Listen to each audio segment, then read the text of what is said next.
Okay, so hello, my name is Devin and I'm going to be doing your newborn assessment today.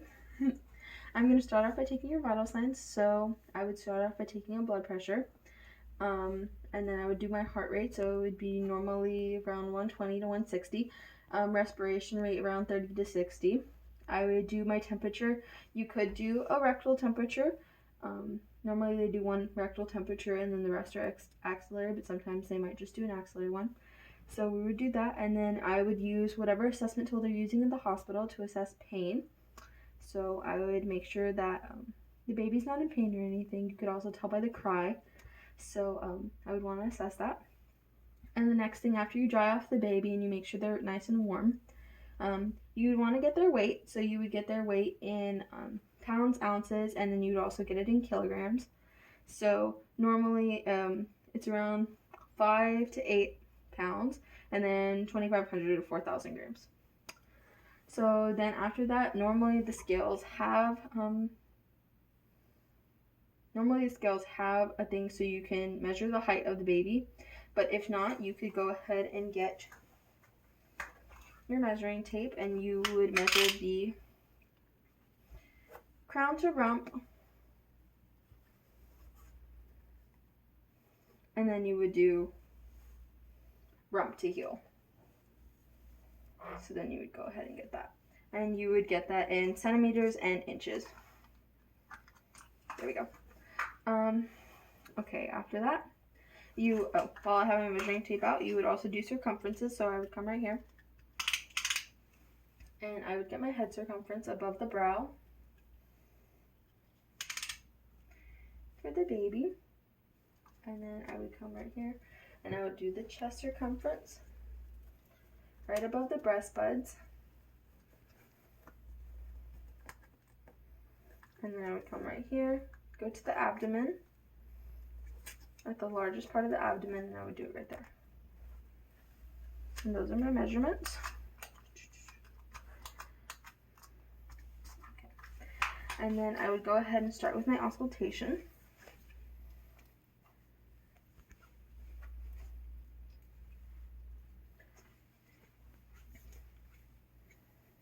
So I'm going to start off with heart. So I'm going to do all the heart areas that I would normally do. I would listen.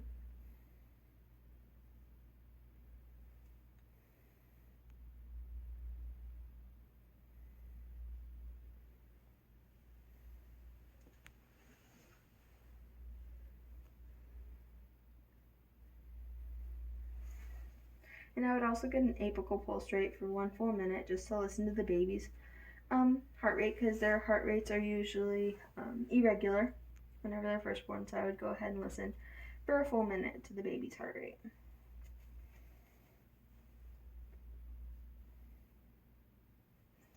And I would get that. You may hear an abnormal heart sound at the beginning whenever the baby's first born. That's normal and it should go away. And now I'm going to go ahead and listen to lung sounds.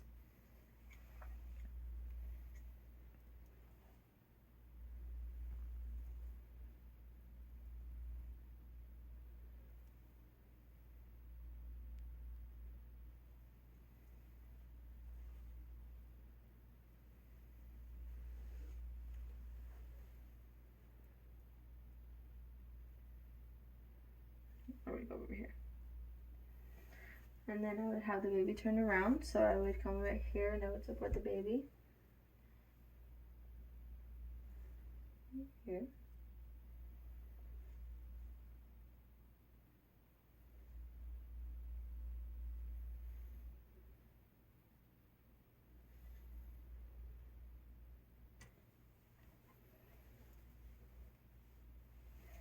And it would be normal to hear those crackles within the first couple days or 24 hours within the baby being born, because they're still trying to get rid of all that fluid. So now I'm going to go ahead and listen to the bowel sounds.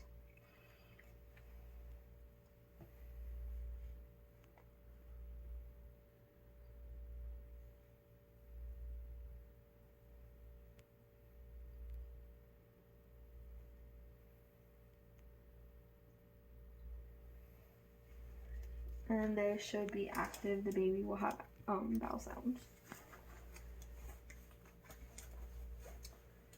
So now I'm going to go ahead and look at the skin. So if the baby was a term baby, the skin should be nice, it should be soft, it should be moist. If it wasn't a term baby, it may be sticky. And then you would go ahead and you would check that turgor. So if it wasn't a term baby, you might not have as much recoil. Appearance. Oh yeah, it would be appropriate for ethnicity. You might see that acrocyanosis, so those blue extremities, but the body should be pink. Soft, smooth, yeah, elastic. And then that you would also check for the lanugo, so that would be the hair on the back, maybe the arms if the baby wasn't completely term, so you would check for that too. And then you would look for rashes, so you would kind of look for that stork bite on the face. You'd also come back here, look at the bottom, maybe you see that that Mongolian spot. So while I'm back here, I'm also gonna go ahead and check for symmetry of the buttocks. So I'm just gonna look at that, make sure they're symmetrical before I come back right here. Also, while I'm doing this assessment, you also might see vernix maybe around the baby. It may still be all over the baby, but usually it will be in those folds of the neck if it's a term baby. So, yeah. And then I'm going to go ahead and start on my reflexes. So the first reflex I would test would be the Moro reflex. So that is the one where you startle the baby. So you might want to either snap and the baby would kind of retract. It should be symmetrical retraction, or you could just wait for the baby to kind of just sit there and it might get startled on its own. So you would do that. You would then come over here and kind of use your light if that doesn't work. But you'd use the light and you would check for the corneal and the pupillary and the blink reflexes. So the pupil should constrict and the baby should blink and react to that light. Then you come right here and you would check the rooting reflex. The baby should turn to the side where you're touching the chin, and when you have the baby turn to the side, you would of course have gloves on.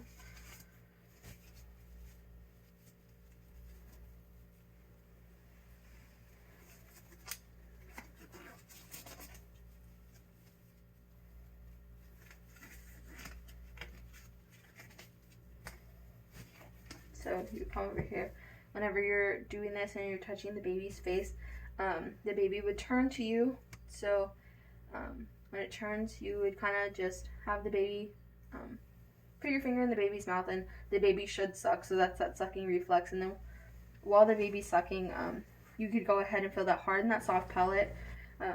Check that they're intact. Make sure that the baby is able to latch on correctly. Make sure that there's no cleft palate or any abnormalities. So that's what you would check for with that. After checking that, you would come over here and you would put your finger in the baby's hands. And so they should curl around, and that's the palmar reflex. And then you would do the same thing with the feet. So that is the plantar reflex. And then you would come over here and you would hold the baby up. And so you'd put their foot down, and they should kind of step with the opposite foot whenever you're holding the baby up like that. And then you put the baby back down. You'd also check that Babinski reflex. So you put your finger kind of the side, kind of making that J formation, then the baby's toe should fan, and you would come over here and do the same thing with that. So the baby's toe should fan like that.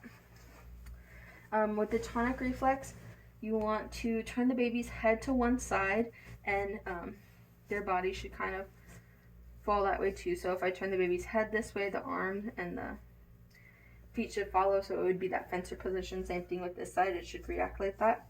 When I turn the baby like this to see the prone crawl, so I would put the baby like this and it would kind of push up a little bit to see that prone crawl. For the trunk incurvation, you would put the baby on its belly like this, and then you would run your hand kind of to the side of the spine, and the baby should turn away from that, and then you would do the same thing over here. And then I already checked the symmetry of the buttocks. So that's for that part. Then we're gonna move on over here. So head, I already checked head circumference. You would kind of look at that general appearance. You would look for the any hematomas, any crossing of that suture lines with the head. You would want to see that the hematoma or the caput succedaneum or anything like that. Any molding of the head from the delivery or anything, which should go back to normal. You would also want to check the fontanelles. So you would check the fontanelles for any bulging or any depression, which wouldn't be normal. So if the baby was term, the fontanelle should be kind of flat like that. Face. So I would go ahead and I would look at the face. I would make sure the features were symmetrical. The eyes, I would want to check that the eyes were symmetrical. The mouth, the eyes lined up with the ears, of course, but they would be lined up with the ears if the ears were like low set. That could indicate chromosomal abnormalities. Okay, you want to check on the sides of the face. So right here, you would check on the sides of the face. Maybe if there was a forceps assisted delivery, there would be some marks on the face. Also with the vacuum delivery, you would have maybe some suction over here, so the blood would kind of be pushed up right here. Also the milia around the nose, so those are the sebaceous glands. You want to check for that. It's normal at first, so you don't want to like mess with them or pop them or anything.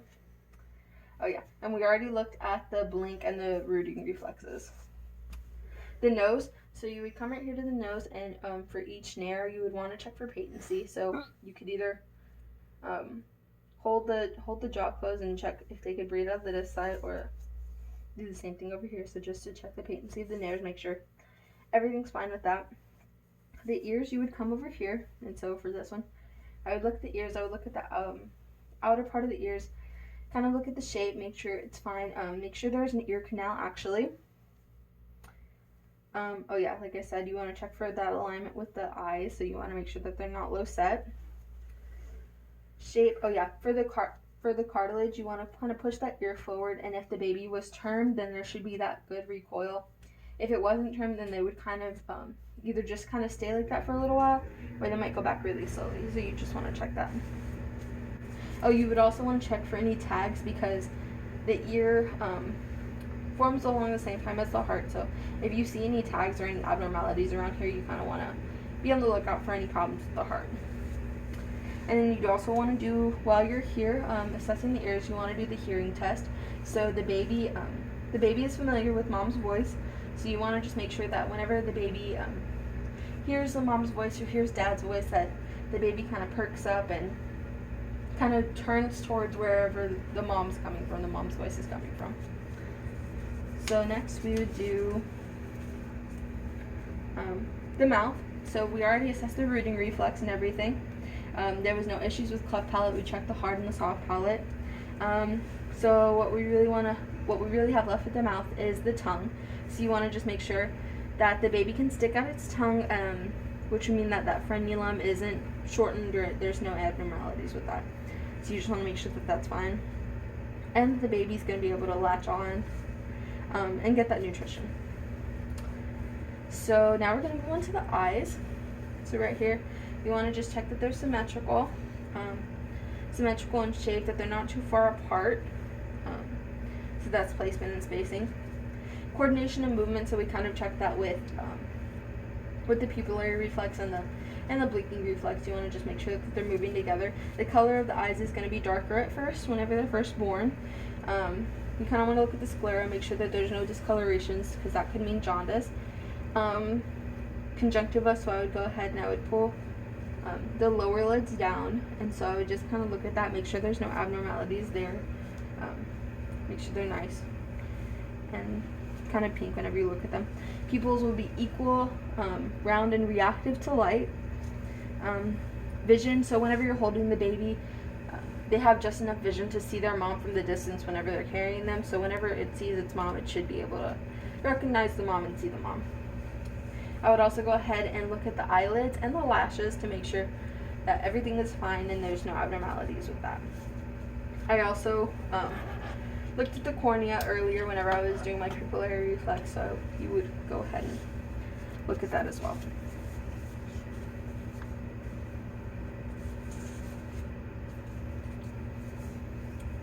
Now we're going down to the neck, so you would look at the general appearance. You would look at the nuchal folds, so if there's any extra nuchal folds or any abnormalities with that, it could indicate a chromosomal abnormality, so you just want to check any of that. Usually there's vernix in the folds, so that's normal. You just want to kind of leave it there.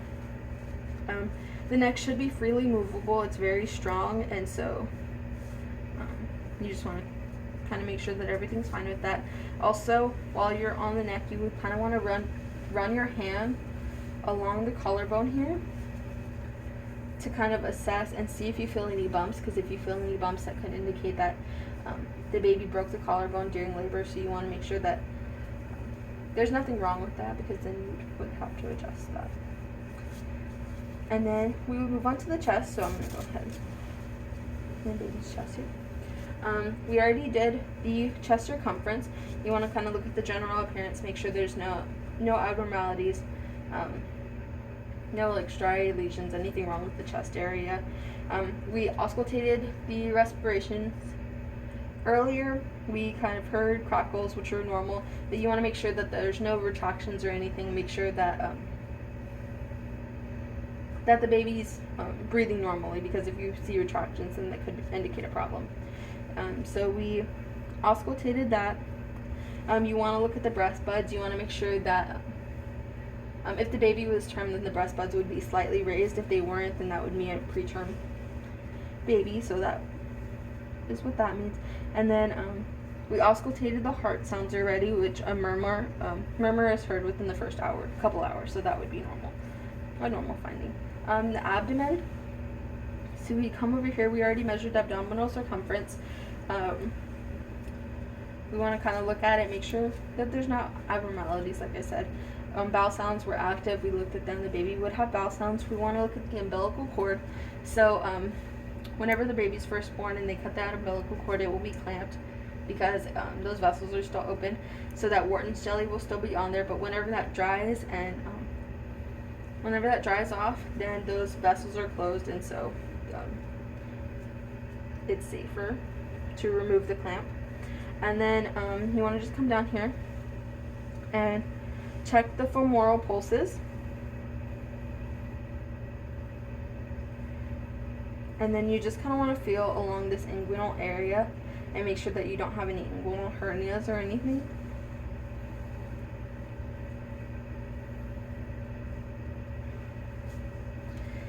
Okay, and then for the extremities,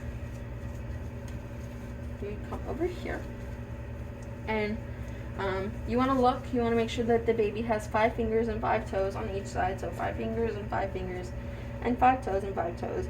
You want to look at the general appearance, so the baby should be flexed like this.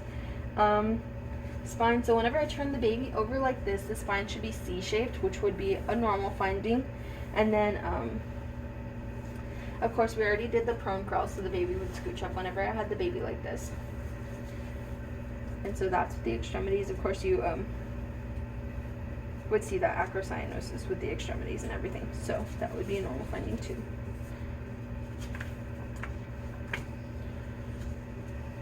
The trunk. Okay, so while I'm right here, I would open this again, and while I have the baby like this, I would go ahead and look at the hips, and I would make sure that the hips were symmetrical. You don't want to see any issues with the hips, so from the front you want to make sure that the hips are symmetrical, and then you would do the hip maneuver.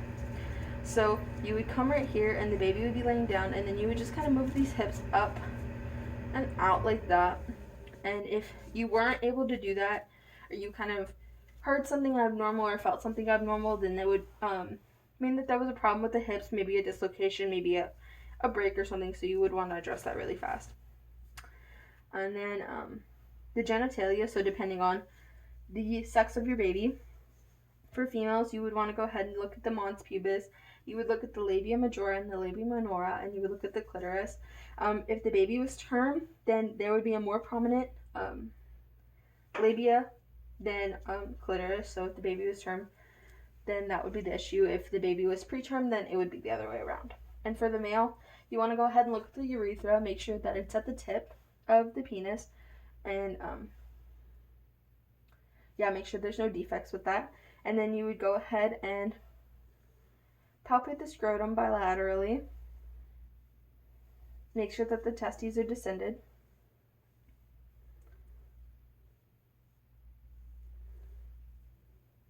And so you would have one hand on the inguinal area and you would palpate the testes on each side. And then while you're down there palpating, you would also want to look at the rugae. And so if it was a term baby, then there would of course be more rugae in that area, more of those folds. So then I would also come back here, and now we're going to look at the buttocks and the anus. So as I said earlier, they would do one rectal temperature normally. They may not do that anymore, but if they did a rectal temperature, then you know, of course, that it's patent. The anus is patent. And we already checked the symmetry of the buttocks, so very good with that one. And then the elimination and voiding patterns. So 1 elimination on the first day, 2 eliminations on the second day, third day, and by the end of the week you want to have around 6 to 10 eliminations depending. The urine should be clear, there should be no odor. Bowel movements, the first one is going to be that meconium, that sticky and hard to clean meconium. They should have around 2 to 3 of those, and then afterwards, if they're breastfeeding, then there's going to be that, it's going to be yellow, it's going to be liquidy, and it's going to be a sweet smelling one. If they're not breastfeeding and they're bottle feeding, it's going to be more formed, there's going to be an odor, and it's going to be darker. You want to make sure that they eliminate before discharge, especially if they were circumcised. You want to make sure that they went pee. You want to make sure that everything's flowing and everything's normal before you discharge them. And then finally, you want to make sure that there's no jaundice. So physiologic jaundice would be normal if you had maybe that hematoma or that CAPA where there's extra red blood cells, so the liver has to break them down.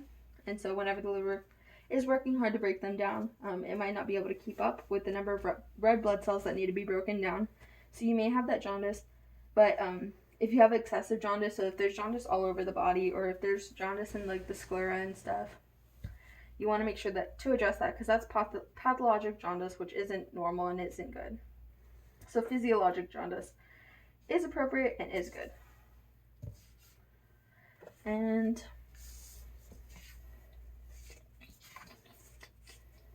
let me check, make sure. I did vital signs, I did weight, height, circumferences,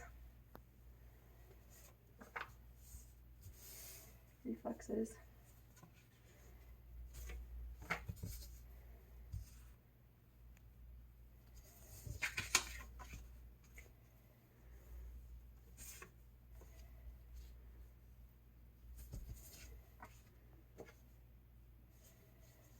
And I think that's it. Thank you.